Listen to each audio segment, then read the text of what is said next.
Well, welcome to Nine Flags Coffee. That will be located at 1504 North Street, Nacogdoches, Texas, 75965. I suppose you want to know who we are and what we're doing. Carol? I'm Carol Elliott, the Chief Supreme Barista at Nine Flags Coffee Company. I would say she's the high priestess, the queen of caffeine. Oh man. Chris is my name, and I am just a person who lives at the end of a dead-end road and appreciates a good cup of coffee. We're going to talk about Nine Flags, how they got started, how they got their name. We will talk about the introduction of coffee and how it came about, and we'll go from there and see how it goes. Carol? All right, so are we starting with the Nine Flags Let's talk about over Nacogdoches? Sure. Like, where does this name come from? Sure. Where does the name come from? Is everybody aware that there is Nine Flags? People always want to say Six Flags, but that's over Texas. Nacogdoches is special. Absolutely. The oldest town in Texas. So, Carol, what was the first flag that flew over Nacogdoches? Spain. Absolutely right. Spain was there, and then for a spate of time, France flew their flag, and then Spain regathered it back. So the first two flags that flew over Nacogdoches was, that's right, Spain and France. From there, we get Mexico. In about 1821 or so, they flew their flag over Mexico. And then from there were Texians who did not like the idea of Mexico telling them what to do. So there was a number of flags that flew from there. The Gutierrez-McGee flag. All green, is that right? All Yes, green. Solid green. Then there was a Fredonia flag by Hayden Edwards, which was over the Fredonia Rebellion. Yes. Then there was a James Long. Dr. James. Dr. James Long. Yes. And then from there, and those occurred about what time, Carol? Ooh, look at that face. 1825, 1826. Between the time of Mexico and Texas. And Texas flew its flag over the land of Texas in 1836. We're correct. How about that? The big year. The big year. Yes. That's right. And do we remember when it became a state?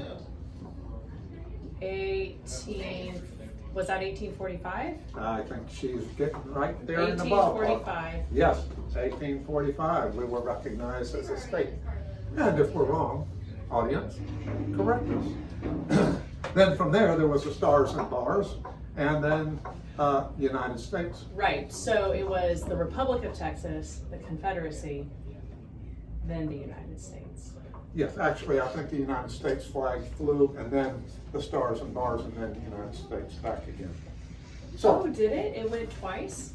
United States? I didn't realize that. I didn't know that. I think that's true. Okay. So, anyway, So that's how about Nine Flags Coffee? Who started Nine Flags Coffee? Why did they want to get into this? David Hansen? David Hansen. Too bad he's not here. Well, he's That would really make it. he is a very busy man, and what can you expect? Busy people can't be everywhere at once. So, and there goes the pencil. That's perfect anyway. David Hansen is the one that started this about 2 years ago. He's always been a connoisseur of coffee And a hobbyist, and a hobbyist. which is where the story really starts. I told him, when I first met him, I told him that if he liked coffee, I would take him to a place that had good coffee. So I took him to, can't mention names, took him to a place that was here in Nacogdoches, and I said, what do you think? And he said, the beans are burned. I had no idea what he was talking about. So he said, you want a good cup of coffee? I'll get you a cup of coffee at my house. At that time, he roasted beans at his house, as Carol says. He was a hobbyist in coffee. Then I started to learn about coffee.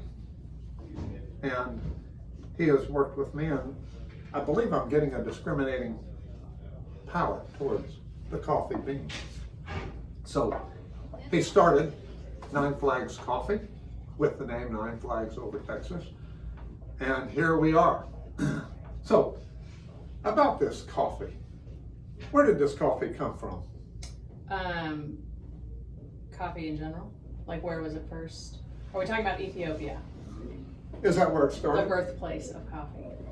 You have to remember, Carol is the bean queen. So, she knows that it came from Ethiopia. Yes. It was discovered that the goats that were being managed by goat herds would get excited when they ate the coffee cherries, and they thought there was something to this. And they originally boiled the leaves of coffee, and that also would produce a stimulating beverage. But eventually the monasteries in Ethiopia got a hold of it, and the process of using the coffee bean and roasting the coffee bean was sorted out, and they found they could grind it and dissolve it into a beverage that was both delicious and aided concentration. So, the research and development took place in the monastery. We might call this a divinely ordained drink for the human species. Agree. Uh-huh. I agree. So, when they grow this coffee, how does this go? It grows a bean like a green bean or something else? It grows a fruit. So, well, first it grows on a shrub. What kind of bloom? A white flower that smells like jasmine, and Wow. it produces a red fruit similar to a cherry, and the bean in the middle, or the seed, is actually the bean. And that's called a cherry. It's called a coffee cherry, and once the process of removing the cherry is done, you then get the bean, and the bean is dried and continue to be processed, roasted, and ground. Eventually brewed into a cup of coffee. Now, depending on the region the coffee comes from, the processing method to remove the coffee cherry is different, which contributes to the flavor of the coffee bean. So African coffees are gonna have one flavor because they are processed in the sun. They dry the bean or the cherry to the bean, which imparts, generally speaking, fruit and berry-like flavors. Asia Pacific processes the beans differently, as does South America, Central America. So in addition to how the coffee is grown, the soil it's grown in, the general conditions that contribute to the flavor, also the processing method in those countries determines a lot of the flavor characteristics of the coffee. Now, there are two different coffee beans, are there not? There is an Arabica bean and a Robusta bean. The Robusta bean is the cheaper bean. Smaller? I'm not sure about the size, but I do know a lot of there are commercially bought coffees that you can get at the store that they sell the Robusta bean. The higher end coffees are always Arabica beans. I've heard that about approximately 60% of the coffee industry is in the Arabica bean. Apparently, it is the more desirable bean. It's far more desirable. Yeah, it's a more complex flavor. If I'm not mistaken, it's a harder bean. I could be incorrect on that, but yeah, the Robusta is definitely the cheaper bean that tends to have a flatter flavor and is kind of more generic, I guess. Well, I don't even know who sells a Robusta bean. I just know that cheaper coffees. I'm of the opinion that Vietnam is a combination of Robusta and Arabica. Are you? I believe so. At least those are the two beans that are grown Okay, in Vietnam. hold on. So in Vietnam, they grow both? I think that's correct. Okay.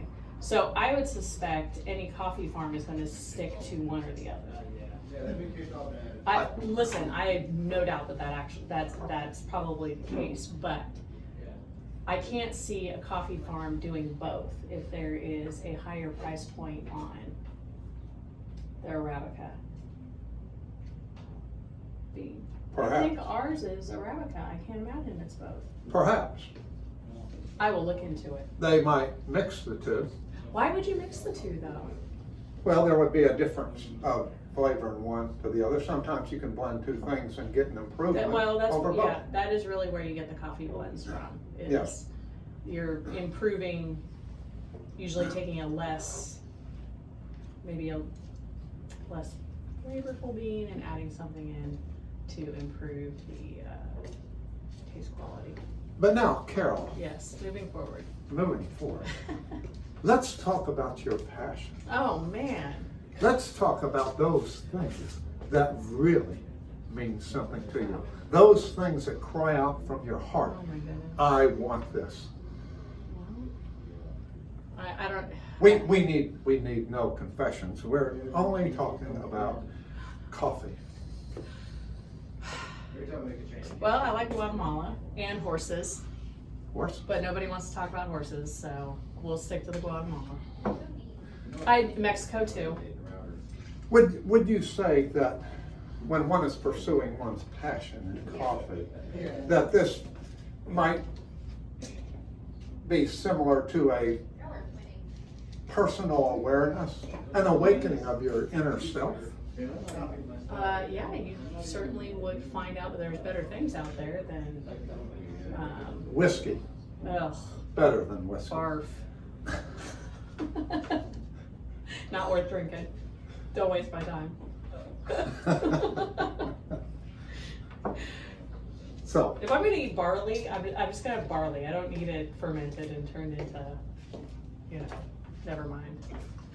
so because coffee appeals to our passion, our inner desires, it's worth talking about it. Listen, my passion is to wake up in the morning and have a little bit of coffee every day. Every day. If I'm out of coffee, it's not good. This isn't. It's like, it's not that I'm cranky or anything, but it's part of the routine. It's part of my morning routine. Are you looking for a confirmation of I'm not cranky? I'm not cranky. No, no, we need to know about these things. So, I look forward the night before when I load my coffee pot.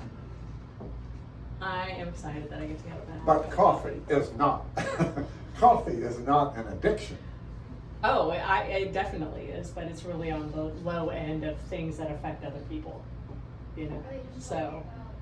This is a good addiction. If I don't have coffee for a couple days, I might have a headache, like an awful one. But that doesn't. So what?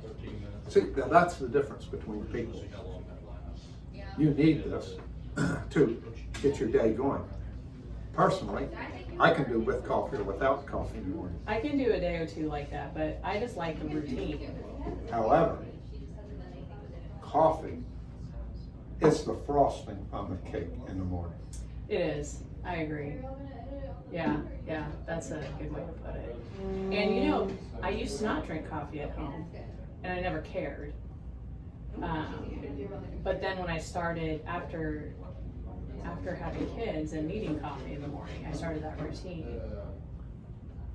Children drove you. Oh, They drove you absolutely. to coffee. Yeah, I mean, you wake up enough during the night, and then you need to get up. It's a little treat to have a cup of coffee with some cream in it, and get going. I support it. Now, before David, my wife actually introduced me to coffee.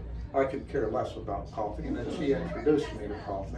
And then I found that it enhances certain things that I would eat, Oh, yeah. much like wine would go with good red meat. Coffee goes, for me, with things that are sweet. Although it could go Yeah. with other things too, It could could, it not? it could. It can't, it's a little limited on the savory side, but most people would, I think, agree that sweet foods go best with coffee. Would you think that it might go with other things? Perhaps cheeses or fruit? Yeah, or- because a lot of the Indonesia or Asia Pacific coffees have a lot of savory notes in them. And now you may not, eat some mushrooms alongside your Sulawesi coffee, but maybe tasting it with Sulawesi would teach you to taste some of those flavors. But cheeses, yeah. mushrooms would go good with Ethiopia, would it not? No, No. Okay. no, I would not pair a mushroom with Ethiopia. I would pair a fruit or a citrus. Orange. An orange is always good. Or like an orange tart. Or a lemon tart. Or a berry tart. Berry pie, whatever you might have. So it might be very tart or very tart, which would be. If you're a punny person. I don't know, I don't think we should bring out the puns. Let's limit the puns. Puns aren't for everybody. They say the question would be why is coffee important to be discussed? And I think, what, 75% of America drinks coffee? Yeah, that's what I hear. So, I don't know who took that survey, but I'm gonna go with it. That's most everybody besides my father and my uncle drink coffee. They will not drink coffee. You don't want my uncle to have coffee anyway. But I'd say that's a apt description. when a person tastes coffee, they take it. Boom.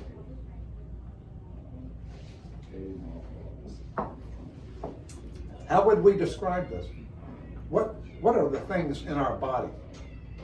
I'm trying to point you towards the tongue. Yeah, your tongue is going to tell you essentially everything you need to know, and the salivary glands. So when you drink hot coffee, you want to kind of slurp it and spray it over your tongue. And partly the reason you slurp it is because it is really hot. When people try to sip it, they'll, oh, pardon my tongue. Well, you do this funny little, like, make a lot of noise. Did you hear that? Yeah, make a lot of noise. It sprays over your tongue, and then you identify where there is a response in your mouth. Sometimes it's down here where you have some salivary glands. Sometimes if it's, you won't get any.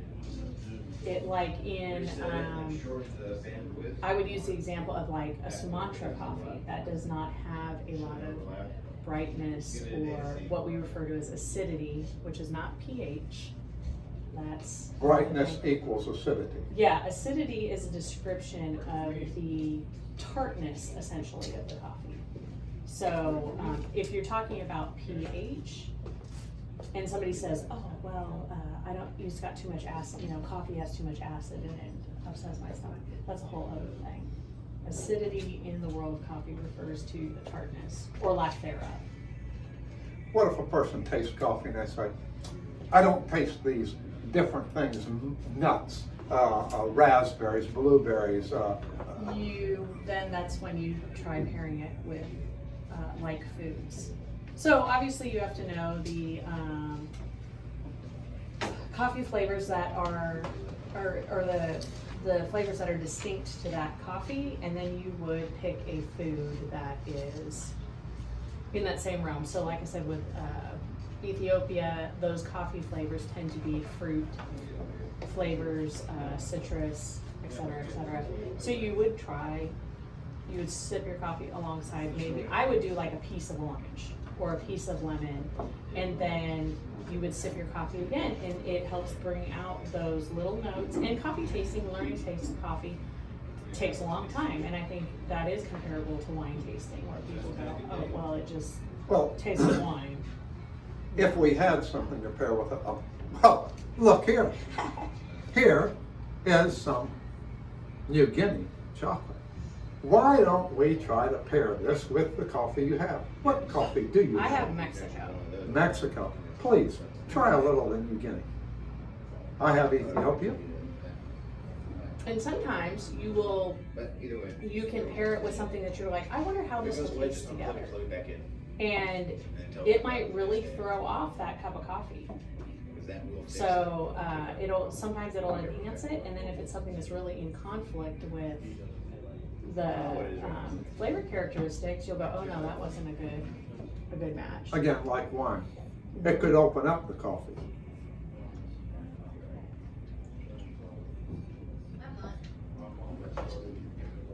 Yeah, I think that this does fine with Mexico, but also Latin, Central American coffees tend to have cocoa notes, nut notes, cream, things like that, that chocolate goes well. I'm having a difficult time trying to nail down a particular flavor. However, You know what, I would say that's because it's chocolate, and Ethiopia tends to veer away from the chocolate flavor profile, period. it's the wrong flavor profile. So, for but that's chocolate. okay, then you go, okay, well, that doesn't work. So one of the things that, in reference to the food, that is also interesting is whether or not people put cream in their coffee, which is always a hot topic in the coffee world. Heresy. Oh, don't put any cream in. Well, people do, and there's nothing wrong with it. But there's certain coffees that go better with cream and or sugar than if they're drank black. So Ethiopia, if I were to put like a vanilla flavor in there and some cream, it doesn't do so well because of the citrus and fruit notes. And a person should probably drink, at least take a shot of it black before you start adding things And that to it. really is an ideal cup of coffee black. It's good by itself. But there's other coffees that I don't think it hurts them at all to add in the milk. And the bolder the roast, the more milk or cream holds up in the coffee. So if you have a very light roast or a medium roast that somebody likes to add a bunch of cream in, It'll wash it out. yeah, and bolder roasts, the flavor can pull through, and you still maintain essentially the integrity of the coffee. But you have to know that. And I fully support people drinking coffee however it is they like it. It helps to know which coffees go best with how you like to drink it, though. Well, the whole thing is that it is individual. Yeah. There's not a best coffee. There's not a best way to drink it. There's not a best thing to eat with it. Yeah, people enjoy coffee all different ways, all over the world, and I don't think there's any point in being snooty about it. The coffee snobs. Well, if you like coffee a certain way, we're here to help you find the best bean for your situation. Nobody likes a snob. No one? No, I didn't. Well, I don't know. Maybe. Maybe another Do you snob. like a snob? Oh, yeah, snobs together. Snobs unite. Is that what it is? Snob Union Yeah. number 472? Yeah. Well, they do talk about coffee bringing people together, conversation. So if you take something like that and turn it into an inaccessible world of snooty people that you can only do things a certain way, you're now excluding. You're now unwelcoming people that, who knows, maybe 10 years from now, they're going to be way into coffee. Maybe they'll start drinking it black. I don't know. So Maybe the snobs will we're learn here. something. Maybe they will. Maybe the snobs need to recognize that just because people don't do it their way doesn't mean it's incorrect. It's an individual thing. That's right. Yes. And that would bring us maybe to the complexities, and I think maybe we've already talked about the complexities of coffee. Well, yeah, I mean, not only are there different coffee flavors, there's different ways to brew it. So are you a auto drip person? Because I would say that goes up there with the 75% of all Americans drink coffee. I would be willing to bet the amount of people that use an auto drip machine is right up there. But you could French press the coffee, which, you don't have paper filters, so you have exposure to the oils. You get a little bit more of a true flavor. Talk about the oils of a coffee bean. The longer the bean is roasted, the more oil tends to come out. Let's see. So What does that oil do to the flavor? I don't really know specifically, but I do know the darker the roast, the more oil is exposed. And it gives you a more robust, full Yeah, flavor. well, the roasting is what does the robustness. The look of the bean becomes more distinct, darker, shinier, and yes, I would imagine that A bit the sweaty. oil. I don't want a sweaty bean. Okay. Oily. It begins to sweat. Well, Oily or dynamite. shiny? Yes, yes. Dynamite sweats when it gets old. It becomes dangerous. I'm not so sure about a sweaty bean, but you know what? One might say it's sweaty. It has been in a roaster, so I mean, I would just give it a more complimentary description. Like Oily? oily is not great either, I suppose, but sweaty's worse. Well, it will certainly work. An oily bean. We can go with that.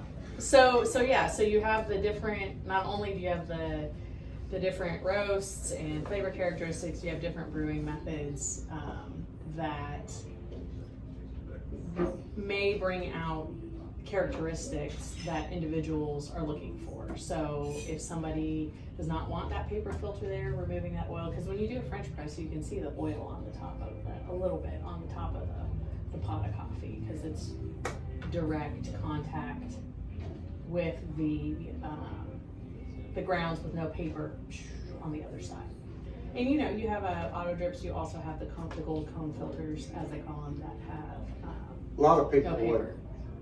would say there's no difference or wouldn't know the difference between. You have to try them. And you can try, say you brew your Ethiopia in a French press, you could do a French press of Ethiopia alongside your auto drip and see the difference. Or run it through an espresso machine and compare it alongside what comes out of the auto. That would be a drip. good idea. Yeah, it's a good way to experiment, and because people do like different characteristics, they're gonna find a method that works for them.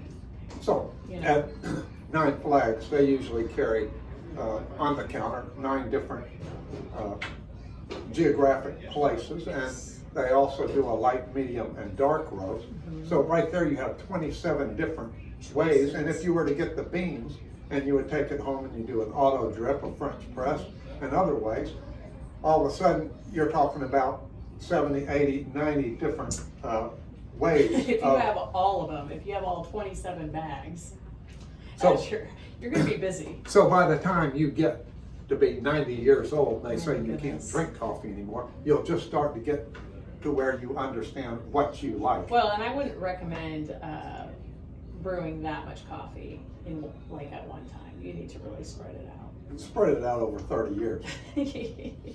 Don't do it in one day. Speaking of sweating, it'll probably give you the sweats.